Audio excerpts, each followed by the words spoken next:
délivrance et joie. Cœur à cœur, cœur à cœur.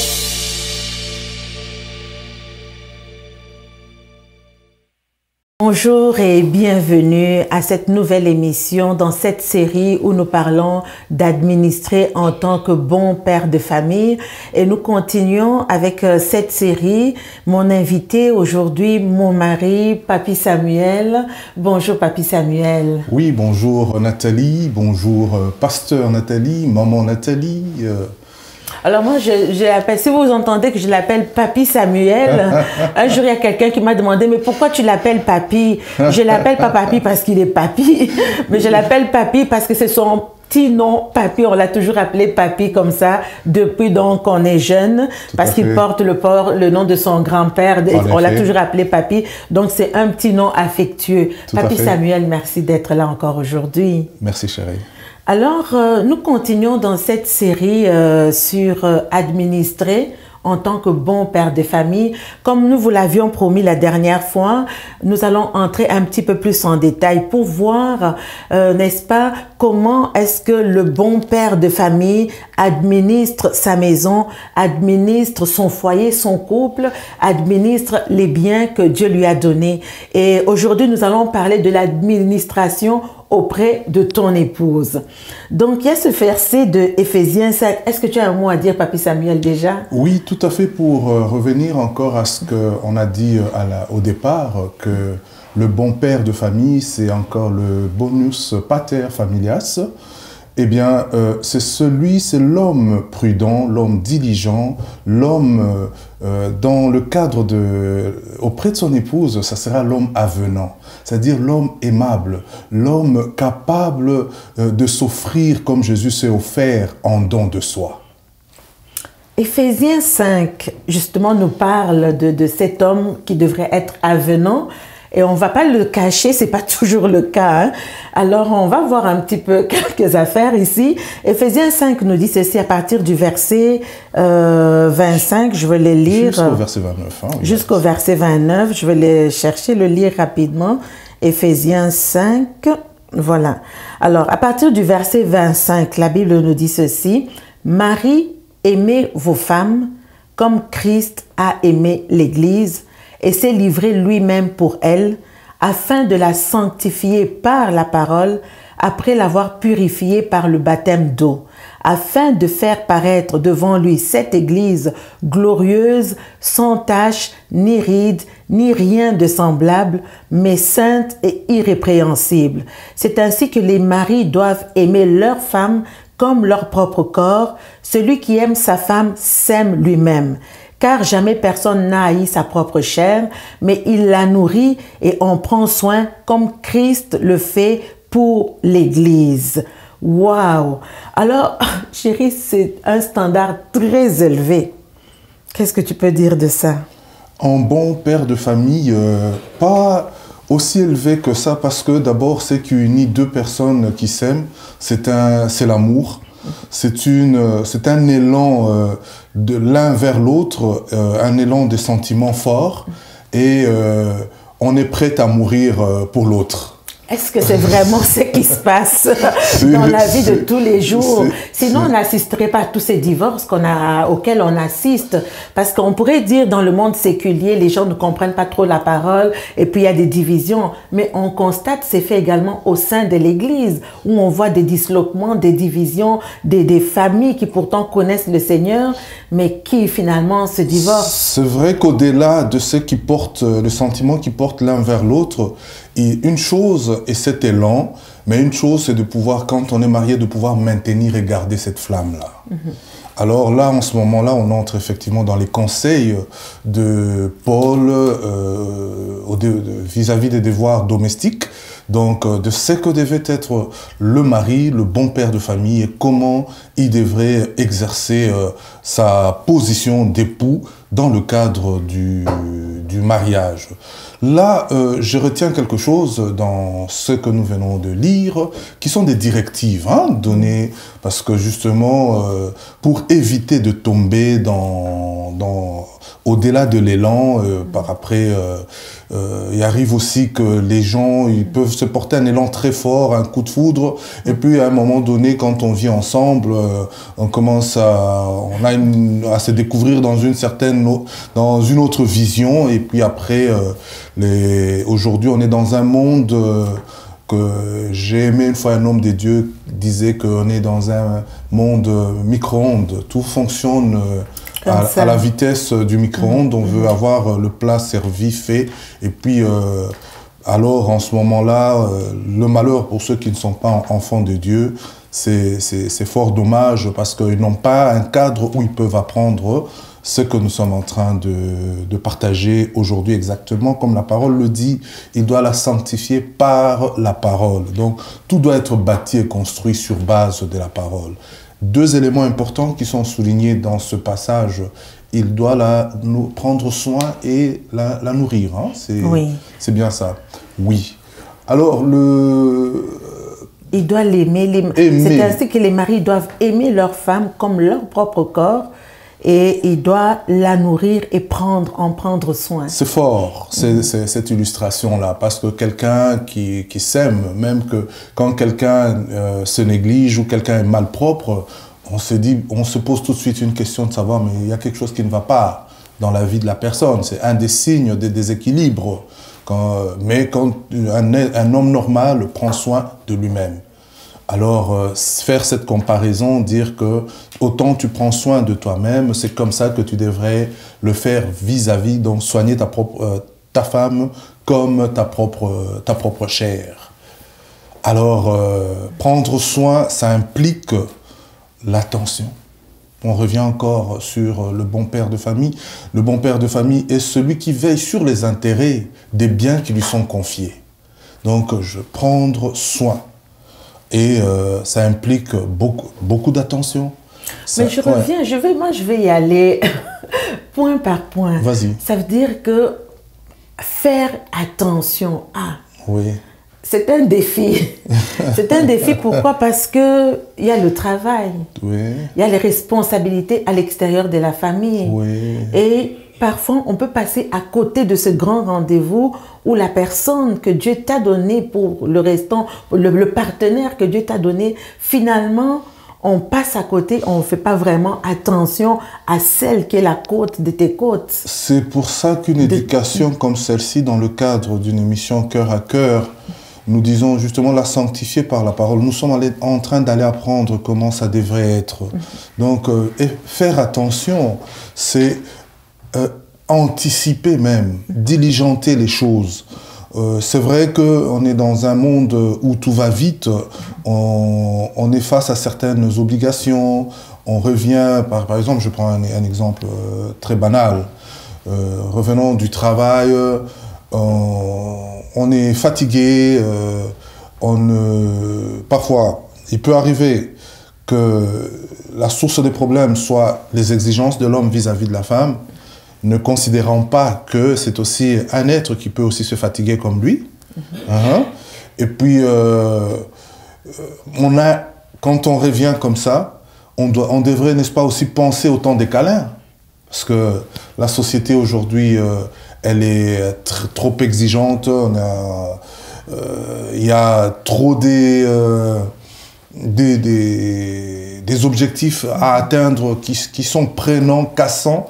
Et tout ce qu'on attend quand on revient, c'est pouvoir peut-être arriver et se lever dans les mains ou dans les bras l'un de l'autre, et faire une cassure avec toute la pression subie de l'extérieur.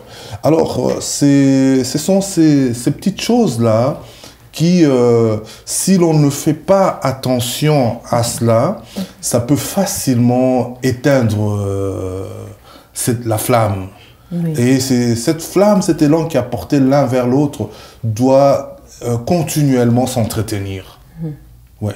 Alors c'est important, hein, ce point-là. Tout à fait. Affectionner, prendre soin, savoir apprécier, parce que la femme a des besoins, l'homme a des besoins. Exact. La femme a besoin. La femme vit par l'amour, l'homme vit par le respect, par la soumission, mais la femme vit par l'amour. Et cet amour se manifeste, je parle pour moi peut-être, Cet amour se manifeste, la femme a besoin d'attention, la femme a besoin d'être appréciée dans ce qu'elle fait, qu'on considère, bon, je ne vais pas revenir dans le message que tu prêchais dernièrement, mais la femme a besoin de communiquer. Tout à fait. Et parfois l'homme arrive et puis bon, il est fatigué, il s'endort. Tout à fait. Et c'est tous ces points-là qui sont tellement importants et qui solidifient pourtant la famille, qui amènent un équilibre. J'aime quand tu dis que tu parles pour toi et en même temps je dis bon c'est un bon exercice pour moi parce que effectivement Parce que je vais te dire tout ce que je veux là.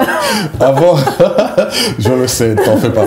Avant l'émission, je me disais est-ce que ça sera aussi facile? Est-ce que je suis vraiment la personne qui pourrait directement, donc c'est comme je me sens en même temps juge et partie, mais c'est un bel exercice parce que c'est la réalité. Hein. On se regarde Dieu dans les yeux et puis on se dit vraiment ces choses-là, on arrive à les assumer.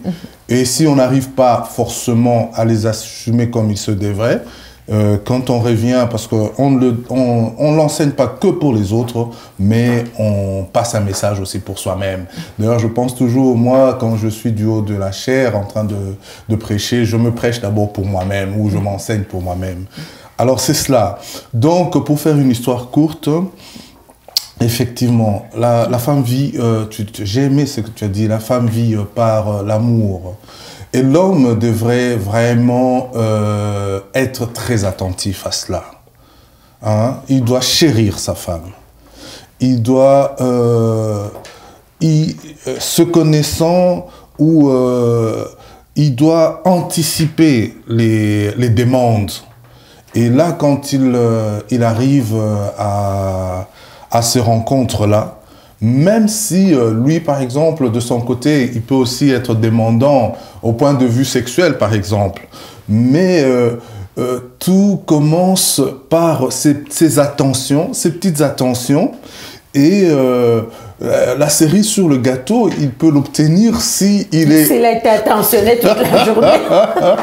S'il a été un bon gestionnaire. C'est quoi? Même au courant de la journée, on ne peut pas passer 3 heures au travail sans s'appeler. Comment tu vas? Comment ça va là?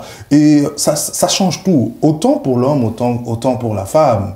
Dis-toi bien qu'après 3 heures de travail, lors d'une pause, un petit coucou, un petit bonhomme, un petit cœur, ça change tout hein, face à la pression que nous subissons dans le monde séculier.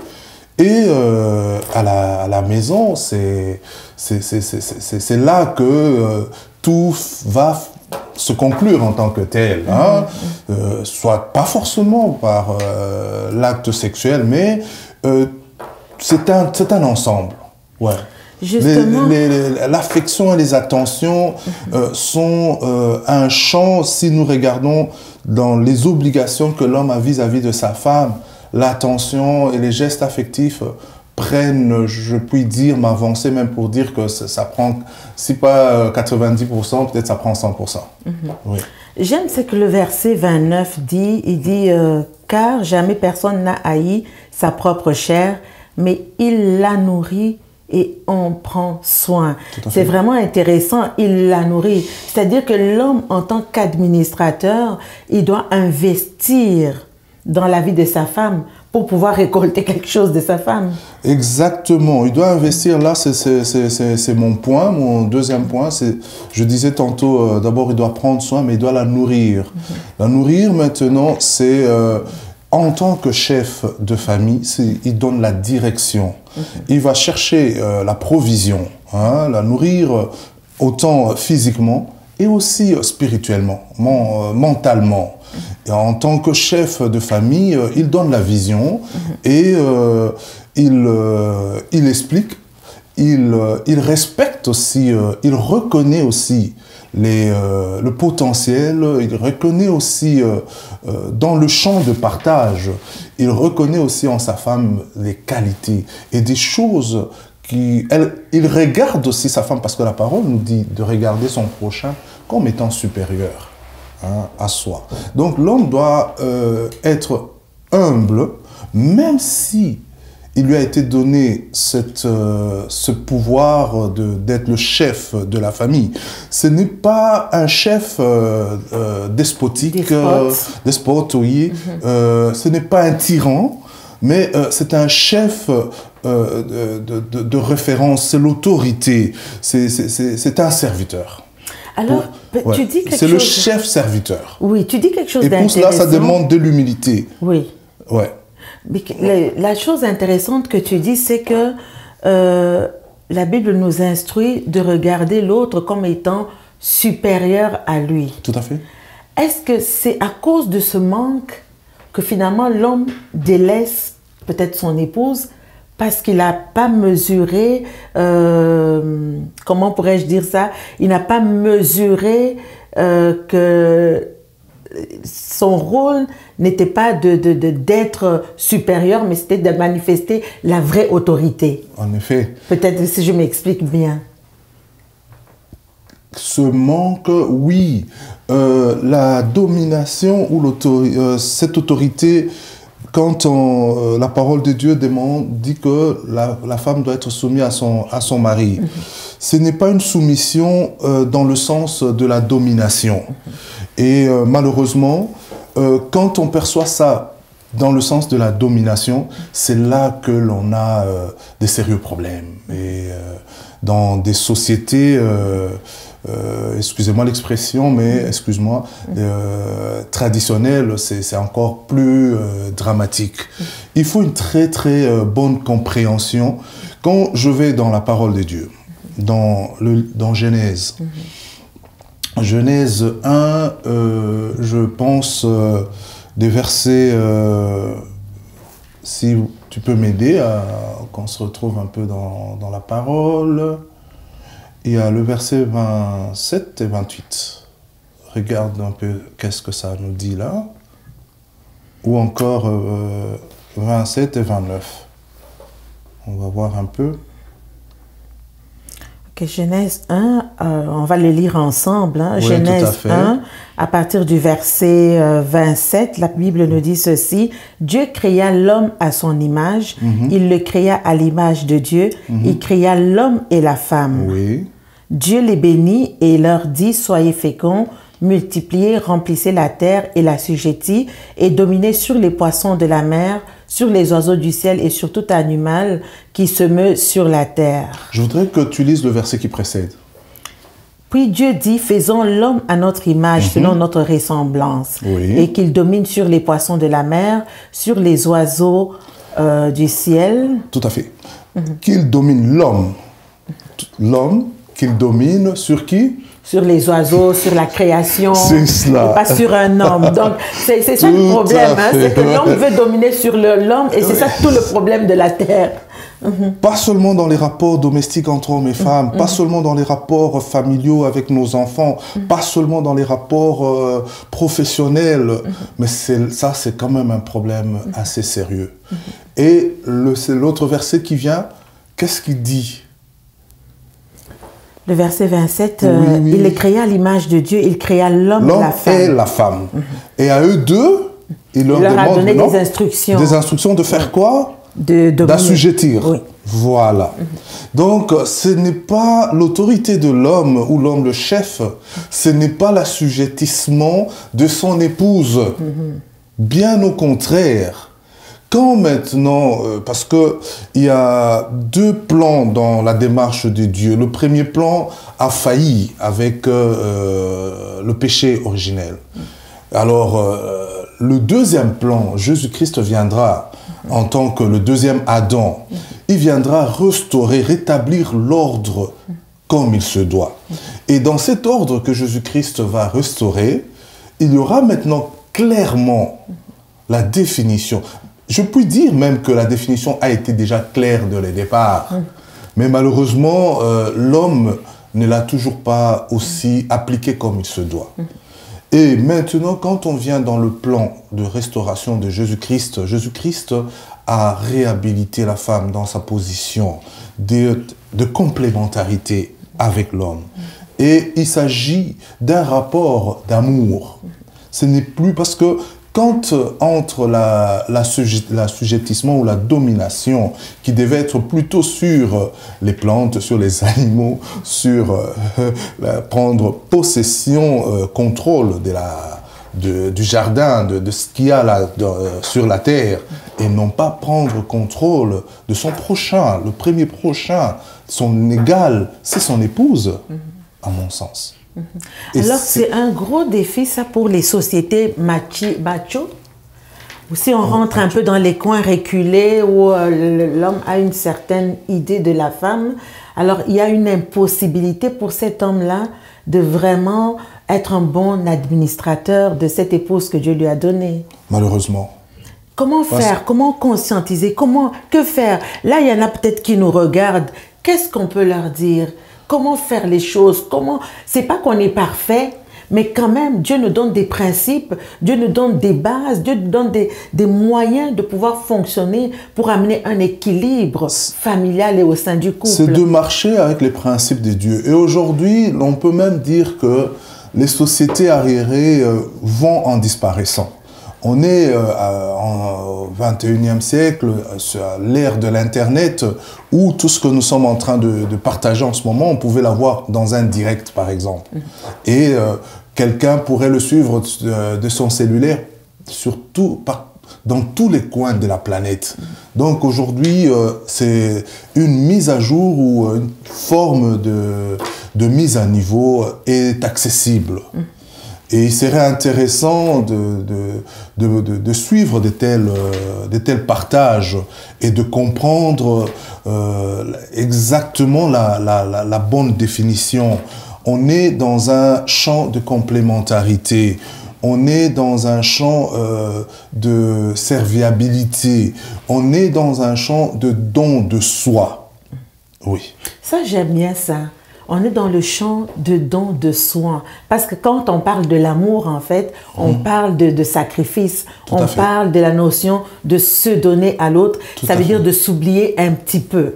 De s'oublier pratiquement. Parce que l'exemple qui est donné là, lis bien ton Éphésiens 5, en 29, là, c'est comme Christ.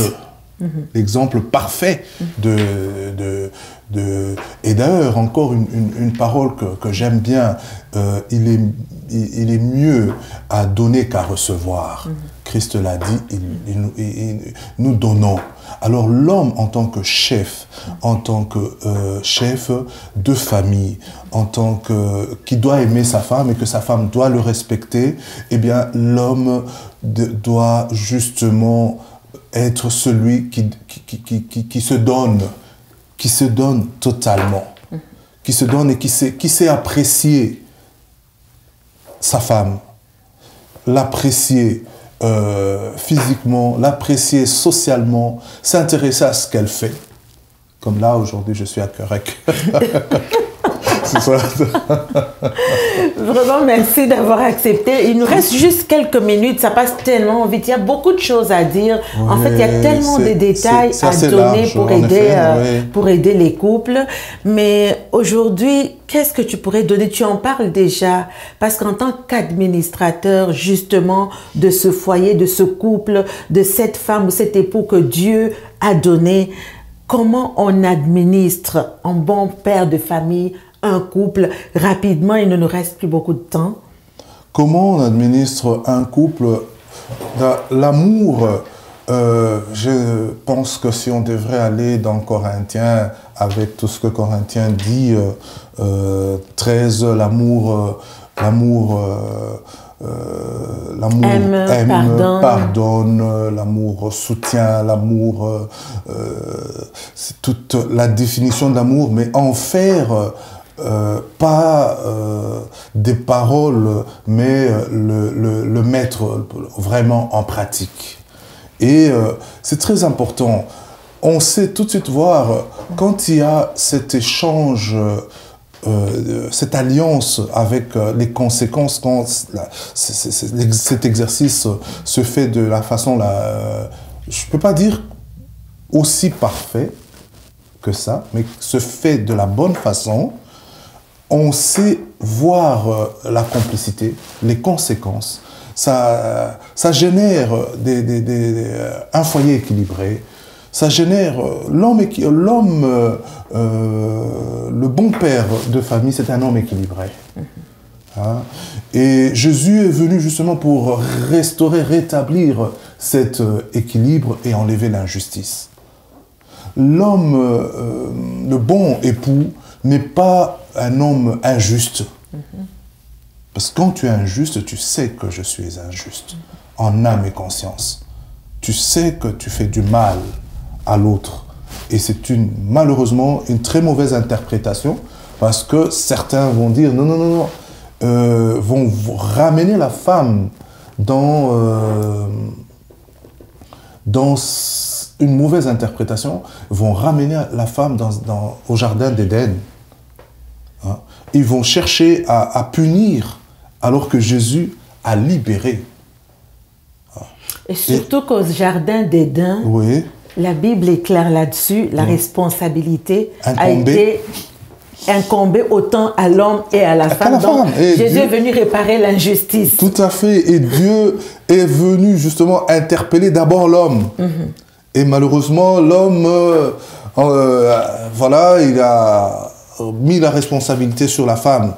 C'est ça. Donc, nous devons être justes, tout simplement, comme Jésus. L'image parfaite de cette justice. C'est pour ça, le terme bon père de famille, pour moi, il reste d'actualité et il reste approprié. Si nous le comprenons comme l'image de Dieu. Effectivement. Oui. Il ne me reste plus vraiment le temps et on est à bout de notre temps. L'expression bon administré en bon père de famille, même si il est ôté des dictionnaires, il est vraiment d'actualité, c'est géré comme Dieu le veut. Et j'aimerais finir avec le texte avec lequel on a commencé, Éphésiens 5. C'est ainsi que les maris doivent aimer leur femme comme leur propre corps. Celui qui aime sa femme s'aime lui-même, car jamais personne n'a haï sa propre chair, mais il la nourrit et il en prend soin comme Christ le fait pour l'Église.